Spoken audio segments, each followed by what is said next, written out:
പരിശുദ്ധ പരമദിവ്യകാരുണ്യത്തിന് എന്നേരവും ആരാധനയും സ്തുതിയും പുകഴ്ചയുണ്ടായിരിക്കട്ടെ. പരിശുദ്ധ പരമദിവ്യകാരുണ്യത്തിന് എന്നേരവും ആരാധനയും സ്തുതിയും പുകഴ്ചയുണ്ടായിരിക്കട്ടെ. പരിശുദ്ധ പരമദിവ്യകാരുണ്യത്തിന് എന്നേരവും ആരാധനയും സ്തുതിയും പുകഴ്ചയുണ്ടായിരിക്കട്ടെ. പ്രിയ സഹോദരങ്ങളെ, ഈ ആരാധനയുടെ സമയം ഏറ്റവും പ്രാർത്ഥനാപൂർവം ശാന്തമായി നമുക്കായിരിക്കാൻ പരിശ്രമിക്കാം.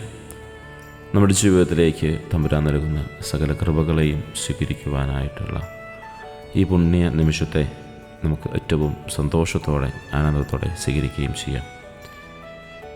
ഇന്ന് നാം ധ്യാനിക്കുക വിശുദ്ധ മത്തായിയുടെ സുവിശേഷം 22-ാം അധ്യായം 32-ാമത്തെ വാക്യമാണ്.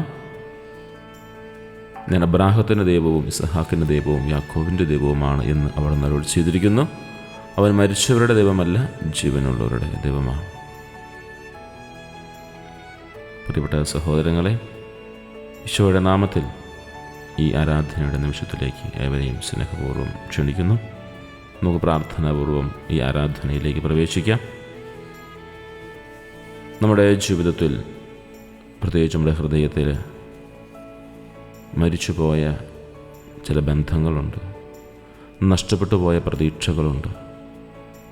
ഓർമ്മകളിലെ പ്രിയപ്പെട്ടവരെയും ഓർത്ത് നമുക്ക് ഈശോയുടെ മുമ്പിൽ ആയിരിക്കാം. നഷ്ടപ്പെട്ടു പോയ ബന്ധങ്ങൾ, ഓർമ്മകളിലെ പ്രിയപ്പെട്ടവർ, അതുപോലെ നമ്മുടെ ഹൃദയത്തിൽ പലപ്പോഴും വേദന നൽകുന്ന ചില കാര്യങ്ങൾ, മരണതുല്യമായ വേദന നൽകുന്ന ചില ബന്ധങ്ങൾ, ഇതെല്ലാം ഈ നിമിഷം തമ്പുരാൻ്റെ മുമ്പിൽ നമുക്ക് സമർപ്പിക്കാം. ഇന്ന് ഈശോ നമ്മോട് ഈ ആരാധനയുടെ സമയത്ത് വലിയൊരു സ്നേഹപൂർവമായൊരു കാര്യം നമ്മോട് പറയുന്നുണ്ട്. അത് നമ്മുടെ നിരാശകളെയും ഭയങ്ങളെയും മാറ്റി വലിയ പ്രത്യാശയോടെ തരുന്ന ഒരു വചനമാണ്. നമ്മുടെ ദൈവം ആരാണെന്നാണ് പറയുക. ഈശോയുടെ വാക്കിലൂടെ നോക്കാൻ മനസ്സിലായി, അവൻ ജീവനുള്ളവരുടെ ദൈവമാണ്.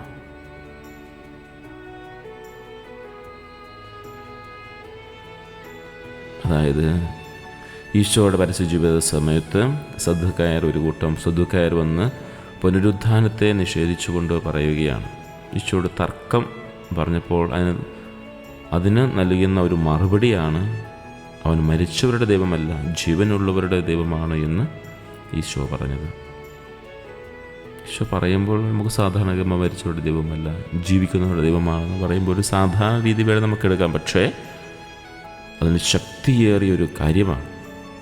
വിശ്വാസത്തിൻ്റെ തലത്തിൽ നമ്മൾ കണ്ടാൽ, ഇനി ഭൗതിക തലത്തിൽ കണ്ടാൽ പോലും അവൻ മരിച്ചവരുടെ ദൈവമല്ല, ജീവിക്കുന്നവരുടെ ദൈവമാണ് എന്ന് പറയുമ്പോൾ ഞാൻ ആയിരുന്നു എന്നല്ല പറയുന്നത്, ആകുന്നു എന്നാണ് പറയുന്നത്. ഞാൻ മരിച്ചവരുടെ ദൈവമല്ല, ജീവിക്കുന്നവരുടെ ദൈവമാകുന്നു എന്ന് തന്നെയാണ് പറയുന്നത്. അബ്രാഹത്തിൻ്റെ ദൈവമായിരുന്നു എന്നല്ല, അബ്രാഹത്തിൻ്റെ ദൈവവും ഇസഹാക്കിൻ്റെ ദൈവവും യാക്കോബിൻ്റെ ദൈവവും എന്നാണ് പറഞ്ഞിരിക്കുന്നത്. അബ്രാഹം മരിച്ചു പോയിട്ടും ദൈവം ഇപ്പോഴും അബ്രാഹത്തിൻ്റെ ദൈവമാണ്. അതാണ് മനസ്സിലാക്കേണ്ടത്. പഴയ കാര്യമല്ല, ഇന്ന് ഇപ്പോൾ നമ്മോട് കൂടെയുള്ള ദൈവമാണ്. ഈ ആരാധനയുടെ ഏറ്റവും വലിയ രഹസ്യവും അത് തന്നെയാണ്. അപ്പത്തിൻ്റെ രൂപത്തിലാണ് നമ്മുടെ മുമ്പിൽ ഇപ്പോൾ തമ്പുരാൻ എഴുന്നള്ളിയിരിക്കുന്നത് എങ്കിലും അവിടുന്ന് സജീവമായ സാന്നിധ്യമാണ് നമ്മൾ അനുഭവിക്കുന്നത്. അതുകൊണ്ട് 2000 വർഷങ്ങൾക്ക് മുമ്പ് കാൽവരിയിൽ നടന്ന ആ സ്നേഹത്തിൻ്റെ ഒരു പഴയ ആവർത്തനമല്ലത്. അതേ സാന്നിധ്യം, അതേ ചൈതന്യം, അതേ ജീവൻ ഇത് നമ്മൾ അനുഭവിക്കുകയാണ്. അതാണ് നമ്മുടെ ജീവിതത്തിൻ്റെ ആശ്വാസം, അതാണ് നമ്മുടെ ജീവിതത്തിൻ്റെ ശക്തി എന്ന് പറയുന്നത്. അതുകൊണ്ട് നഷ്ടപ്പെട്ടവർ ജീവിക്കുകയാണ്. നിങ്ങൾ നഷ്ടപ്പെട്ടു എന്ന് വിശ്വസിക്കുന്ന നിങ്ങളുടെ പ്രിയപ്പെട്ടവർ, അവർ ദൈവത്തിൽ ജീവിക്കുന്നുണ്ട്. ഒരുപക്ഷെ മരണം മൂലം നമ്മിൽ നിന്നും വേർപെട്ടു പോയവരുണ്ട്. നമ്മുടെ മാതാപിതാക്കൾ, സഹോദരങ്ങളൊക്കെ ഉണ്ടാവും.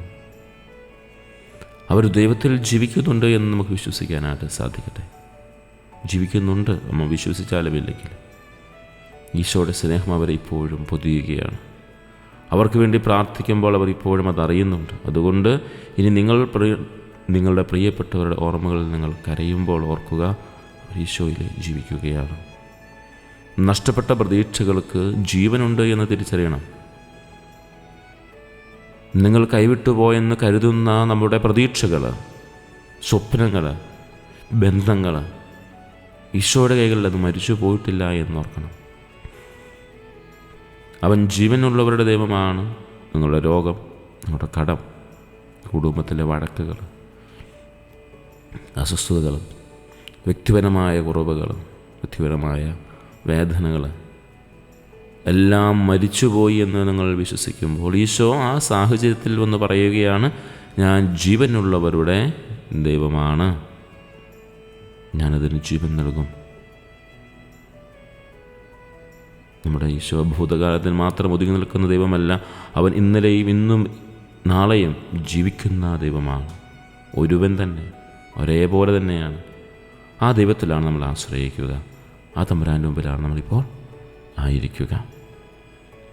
നമ്മുടെ നിയോഗങ്ങൾ നമുക്ക് സ്നേഹപൂർവ്വം സമർപ്പിക്കാം. ഈശോയെ, മരിച്ചുപോയ ഞങ്ങളുടെ പ്രിയപ്പെട്ടവരെ ഞങ്ങൾ ഈ സമയം ഞങ്ങൾക്ക് സമർപ്പിക്കുകയാണ്. അവർക്ക് നിത്യശാന്തി നൽകണമെന്ന് പ്രാർത്ഥിക്കാം. ജീവിതം നഷ്ടപ്പെട്ടു പോയെന്ന് കരുതുന്ന എല്ലാ പ്രതീക്ഷകളെയും സ്വപ്നങ്ങളെയും ഞങ്ങൾ നിനക്ക് സമർപ്പിക്കുകയാണ്. ജീവൻ നൽകുന്ന ദൈവമേ, അതിന് വീണ്ടും ജീവൻ നൽകണമെന്ന് പ്രാർത്ഥിക്കുകയാണ്.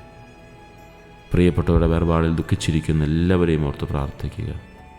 അവർക്ക് ആശ്വാസം നൽകണമേ എന്ന് പ്രാർത്ഥിക്കണം. ഞങ്ങളെയും ഞങ്ങളുടെ കുടുംബങ്ങളെയും ഈശോയിൽ എപ്പോഴും ജീവനുള്ളവരായി നിർത്തണമെന്ന് പ്രാർത്ഥിക്കാം. ഈശോയെ, നീ ജീവനുള്ളവരുടെ ദൈവമാണ്. ആ വിശ്വാസത്തിൽ ഞങ്ങൾ നിന്നെ ആരാധിക്കുന്നു. നമ്മുടെ എല്ലാ നഷ്ടങ്ങളെയും നീ തിരികെ കൊണ്ടുവരണമെന്ന് പ്രാർത്ഥിക്കുന്നു. വഴിയും സത്യവും ജീവനുമായ ഈശോയെ, പ്രിയപ്പെട്ട സഹോദരങ്ങളെ, സന്തോഷത്തോടെ ഇരിക്കുക. നിങ്ങളുടെ പ്രാർത്ഥന വെറുതെയാവുകയില്ല. ദുഃഖിച്ചിരിക്കുന്ന മക്കളെ നിങ്ങൾ തനിച്ചല്ല. ഈശോ ഇപ്പോൾ നമ്മുടെ കൂടെ ആയിരിക്കുന്നത് പോലെ സദാസമയം നമ്മുടെ കൂടെയുണ്ട്.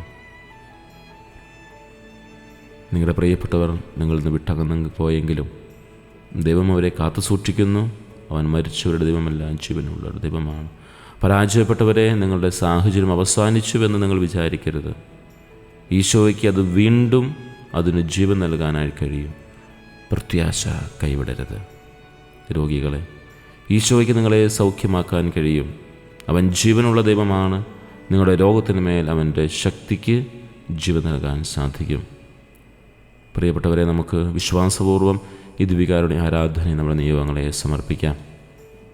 ഈശോ നമ്മെ അനുഗ്രഹിക്കട്ടെ. ജീവനുള്ള ദൈവമായ ഈശോയെ, ഞങ്ങൾ എപ്പോഴും ജീവനോടെ നിലനിർത്തണമേ. ഞങ്ങളുടെ വിശ്വാസത്തിൽ വീണ്ടും ജീവൻ നൽകണമേ. ഇതിൻ്റെ സ്നേഹത്തിൽ ഞങ്ങളെന്നും ജീവിക്കട്ടെ. നമ്മുടെ കർത്താവ് ഈശോ മിശിഹായുടെ കൃപയും പിതാവായ ദൈവത്തിൻ്റെ സ്നേഹവും പരിശുദ്ധാത്മാവിൻ്റെ സഹവാസവും പരിശുദ്ധ അമ്മയുടെ പ്രത്യേകമായ സംരക്ഷണവും നമ്മെല്ലാവരോടും കൂടെ ഉണ്ടാവട്ടെ. പരിശുദ്ധ പരമദിവ്യകാരുണ്യത്തിന് എന്നേരവും ആരാധനയും സ്തുതിയും പുകഴ്ചയും ഉണ്ടായിരിക്കട്ടെ. പരിശുദ്ധ പരമദിവ്യകാരുണ്യത്തിന് എന്നേരവും ആരാധനയും സ്തുതിയും പുകഴ്ചയും ഉണ്ടായിരിക്കട്ടെ. പരിശുദ്ധ പരമദിവ്യകാരുണ്യത്തിന് എന്നേരവും ആരാധനയും സ്തുതിയും പുകഴ്ചയും ഉണ്ടായിരിക്കട്ടെ.